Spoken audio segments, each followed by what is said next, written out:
Il y a quelqu'un qui est vraiment un Français admirable, c'est Philippe Chevalier. Ça, c'est vrai. Et Philippe Chevalier, que vous connaissez, j'imagine, Yves Gégaud. Oui, oui. Chaque fois que je viens, il fait mon portrait.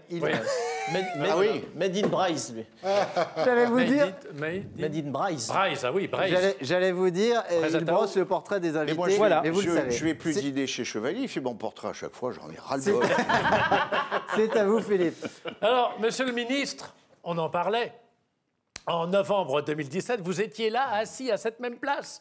Et moi, ici, à côté, là, à la même heure, enfin, approximativement parlant. C'était plus jeune. Oh, s'il te plaît. Je commençais, bah, c'est simple, votre portrait. Bon, ça fait quoi? Ça fait 3 ans et 3 mois. Alors, évidemment, j'entends déjà les commentaires, comme le chantait Serge Reggiani. Ouais. Elle est jolie, comment peut-il, etc. Bon. Il va nous refourguer le portrait de la dernière fois. Oui. C'est un maudit feignant, il se mouche pas du pied, etc., etc. C'est des expressions qu'on emploie tous les jours. Oui, bien sûr, oui, il se mouche pas du Ils pied. sont made in France. Oui. Comme disait la mère Denis, dans sa publicité pour la machine à laver Vedette, ça c'est vrai alors. Je suis bien parti, jusque-là Que c'est tous bon. les téléspectateurs qui ont moins de 75 ans restent avec Ah bah, nous, ça va passer. Et j'ignorais le lien personnel entre Philippe et la mère Denis, mais Oui, C'est sa mère, c'est sa maman. C'est une vedette qui parle à une autre vedette. oui, c'est ça, oui. Enfin, en tout cas, voilà, roulez tambour. Roulez tambour. Ouais. Eh bien, ce serait mal me connaître Oui. que d'imaginer quoi. autant de vilainie. À propos, comment il va le super matheux, là, qui a un nœud papillon et deux Ah, araignées? Villani, Oui, Cédric, il y a c'est vrai. deux araignées. Cédric. Cédric, Cédric, il a une araignée sur nouvelle du l'épaule et une araignée au plafond. Hein? On n'entend plus tellement parler de lui. Enfin, il s'est bien remis de son opération. Il avait eu un mauvais calcul. Oh, le clin d'œil aux téléspectateurs. C'est pour appuyer la blague. Vous savez un quoi? truc. Il y a un truc qui le s'appelle clin les d'œil. mèmes, c'est ça, je suis pas très jeune, mais Oui. les mèmes, c'est ça. S'il y a des téléspectateurs un peu jeunes qui faites un mème de ce qu'on vient de voir, là, le clin d'œil de Philippe Oui. Chevalier, c'est un gif ou je sais pas quoi. Ça peut Ça buzzer peut sur les tourner, ça réseaux. peut buzzer, ouais. ça peut oui, buzzer. Ça, c'est du clin C'est d'œil. Jacqueline. Je voudrais quand même. Il n'y avait pas le son sur le second. Oui. J'aimerais quand même, puisque je suis Il va nous payé parler pour des ça. aspirateurs Bon. Tornado. Tout Allez-y, Oui, là, Tornado. Tornado est l'aspirateur de qualité supérieure. Je voudrais quand même signaler. Il ne faut pas le pousser. Oui, il ne faut pas Allez. me pousser. Arrêtez, sinon on à a pendant 1h30 à encore. l'auditoire. Allez-y, Philippe. Que lorsque notre ami Jérôme de Verdière, ici présent. Tornado, c'était le cheval de Zorro. Oui, c'était le cheval de Zorro. Mais si tu pouvais être un petit peu Bernardo, ce serait pas mal. Je suis déjà Sergent Garcia. J'ai un train dans 3 jours, on peut avancer. Donc je voulais signaler que lorsque notre ami Jérôme, qui est un homme de talent autant que de conviction, ça je tiens à le vrai. signaler Merci, auprès du Philippe. public qui parfois ne l'entend pas de cette oreille-là. Tu peux rajouter un petit clin d'œil. Quand il m'a dit « Veux-tu faire le portrait d'Yves Gégaud ?» j'ai répondu de suite « Plutôt 2 fois qu'une ». Et c'est donc un deuxième portrait, cher monsieur, que je vais faire de vous, même si j'ai, pour l'écrire, puisé des éléments dans le premier, puisque, au bout du compte, vous n'avez pas tellement changé, si ce n'est, capitale de l'Australie, en fait, non, c'est Canberra. Que vous m'avez dit tout à l'heure une chose que je ne savais pas, et Dieu sait que je suis les gazettes du Palais Bourbon, que vous avez abandonné la politique, ce qui va faire que je vais impromptu changer ma chute tout à l'heure dans 1 heure ou 2. Vous êtes donc toujours né à la même date et au même endroit, ça c'est né variéture, hein, et vous êtes bisontin, parce que vous êtes né à Besançon. Vous êtes bisontin, mais apparemment, je me suis renseigné là aussi, aucun lien de parenté avec Buffalo Bill. Quand... Bisontin. Parce que c'était un grand chasseur de bisons, Buffalo. oui. Eh ben, le couvre-feu, ça fait du mal. Hein. Oui.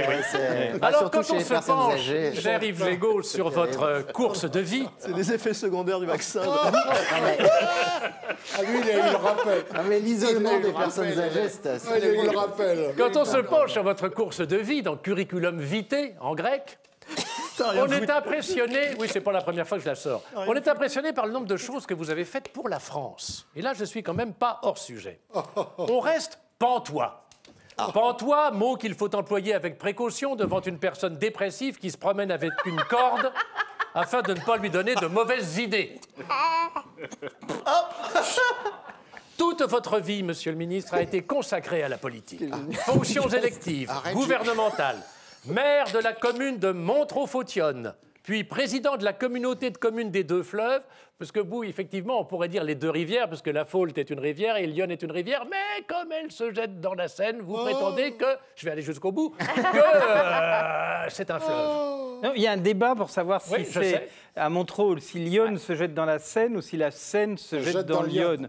Et d'où l'idée des deux fleuves, puisqu'on n'a pas tranché ce débat. Enfin, les habitants de Montreux l'ont tranché, ils savent très bien que c'est la Seine qui jette dans l'Yonne, mais aller expliquer que les Hauts-de-Seine deviennent les Hauts-de-l'Yonne, que Neuilly-sur-Seine devient Neuilly-sur-Yonne, et qu'au Havre, cher Édouard Philippe, c'est l'embouchure de l'Yonne au lieu de l'embouchure de la Seine, ça créerait trop d'ennuis, donc nous avons gardé ça pour nous. On a gardé ça pour nous. Eh bien, votre petit duo, là. Ah, très bien. C'est pas mal, hein? Oui, oui, mais et alors, pour le clin d'œil, j'ai encore un peu d'entraînement.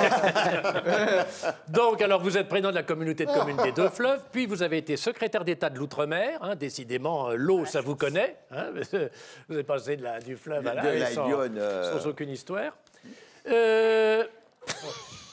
Conseiller départemental et fondateur de l'Alliance républicaine avec Jean-Louis Borloo, que vous avez essayé d'initier à l'eau, mais là, c'est vrai qu'il était un peu rétif. De la Bretonne. De la Bretonne, merci. Alors, comme le disait Guy Lux, à propos des courses de chevaux, la politique, c'est votre dada. Et sur l'échiquier, vous avez été... Maintenant, je fais au passé composé, puisque vous allez nous en parler tout à l'heure dans le débat qui va suivre après l'émission. Vous avez été au centre, et carrément au centre. Mais vous n'êtes pas pour autant un opportuniste qui, comme le canard, oscillant au gré de la brise marine sur le lac paisible et tranquille, prendrait soin de ne pas mouiller ses plumes. Non. Non, cher Yves Gégaud, vous savez, bah oui, c'est beau. Vous savez vous impliquer dans la vie sociale. On dirait du Bougrin du Bourg. Oui, c'est beau. De village d'à côté. Dans la vie sociale, puisqu'en 2002, vous avez été fondateur président du syndicat de traitement des déchets ménagers du Sud Seine-et-Marne. Hein? Elle est pas belle, la vie? Regardez le dessin. Vous êtes aussi... Oh, j'aimerais travailler dans la paix. Vous êtes aussi nous t'écoutons, nous sommes écrivain, essayiste, romancier. Un titre parmi vos œuvres a attiré mon attention, cher Yves Gégaud. La conspiration de Bosch. N'est-ce pas? La conspiration Bosch. Oui. Il n'y a pas le Bosch, oui, là. La conspiration. Ça apporte de l'eau à mon moulin. Il y a une question que je me pose, c'est que font les téléspectateurs pendant ce temps? N'est-ce pas un peu risqué, monsieur le ministre? On a eu Vedette, Tornado, Bosch, c'est une spéciale... Surtout pour un Européen convaincu comme vous de parler en ces termes de nos voisins allemands. Ah, non, c'est Hieronymus Bosch. Oui, c'est le peintre. Oui, les aveugles. Qui n'était pas allemand. Il était flamand. Voilà. Enfin, c'est du pareil au même. Oh non, oh la honte. Merci, Gégaud. Vu comme ça, j'ai pas d'argument. Je vais vous dire. Tout ça, c'est quand même, c'est nordique. Monsieur Gégaud, je vais vous dire. À chaque fois, il nous, oui, moi je sais plus que vous, etc. Ben, vous l'avez bien mouché là. Oui. Et j'ai envie de faire. Tous les Allemands ne sont pas des Boches. Non, et les Flamands, si tu traites les Flamands de Bosch... Et Bosch, ça nous ramène à la mère Denis, qui était, elle, c'était Vedette, qui était une Exact, ça, on avait compris voilà, depuis 10 minutes. Alors, les Français se souviennent aussi de votre proposition de loi pour le menu végétarien alternatif et obligatoire dans les cantines scolaires qui avait fait couler beaucoup d'encre, ce qui est normal à l'école, même si les mioches aujourd'hui ne trempent plus tellement leurs plumes dans l'encrier. Alors, débat toujours d'actualité, alors qu'à mon époque, à la cantoche, on bouffait ce qu'on nous donnait et on mouftait pas. Mais comme dit mon beau-frère, au tempora, au moresque. Et en plus, nous, le lundi, on avait coquillette, qu'il faut prononcer normalement en Bretagne coquillette. Alors, j'avais une chute. Un dérèglement mental, en fait. Je pense qu'il y a un truc à... Monsieur le député, ça a vrillé. je vais vous lire quand même la chute, mais évidemment, elle n'est plus d'actualité puisque vous m'avez fait cette confidence. Vous m'avez dit tout à l'heure qu'évidemment, vous n'étiez plus dans la politique et vous avez donné votre démission. Et je vais donc substituer à cette chute qui n'avait un intérêt médiocre, comme le reste, enfin comme ce qui va suivre, pas comme ce qui précédait, je vais vous poser la question suivante. Monsieur le député, quand on a eu le parcours que vous avez eu en politique, qu'est-ce qui vous a, quelle mouche vous a piqué pour vouloir tout d'un coup tout abandonner, mais pour la France? C'est pas mal, non? Bravo. Bravo, Philippe.